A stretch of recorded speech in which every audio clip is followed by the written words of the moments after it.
कसे काय मंडळी, आज दिव्याताई साडी घालून होता कारण दिव्याच्या कामावरती होती पूजा आणि कामावरनं येताना दिव्या केक घेऊन इलेले कारण 10 फेब्रुवारीला असता आमच्या बाबूचं वाढदिवस, माझ्या भावाचो.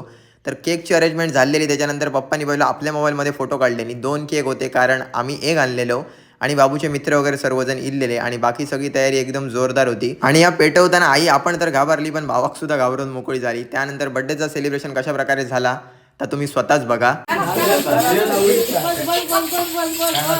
नको नको सर नाकात उतरा तिच्या.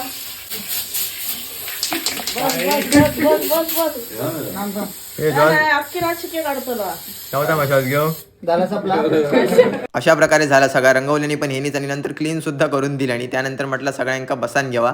आईने आणि दिव्यान पटापट केक कटिंग करून घेतले आणि त्यानंतर सगळ्यांका पहिलं तर केक पोच केलो आणि या जेवणाची व्यवस्था सुद्धा आमच्याच घराकडे केलेली होती. आणि बऱ्याच दिवसानंतर बाबूच्या वाढदिवसाच्या निमित्तानं घर परत भरलेला तर एकदम मस्त वाटत होता. थोड्या वेळानंतर मित्रांका बाय बाय केलो आणि आम्ही सुद्धा जेवणासाठी बसलो आणि छोटो मेंबर शांत कसं होतो याचीच कमाल वाटत होती. तर मंडळी, येवा तुम्ही सुद्धा मस्त जेवणाचा आनंद घेऊ आणि व्हिडिओ आवडलो तर नक्की लाईक करा.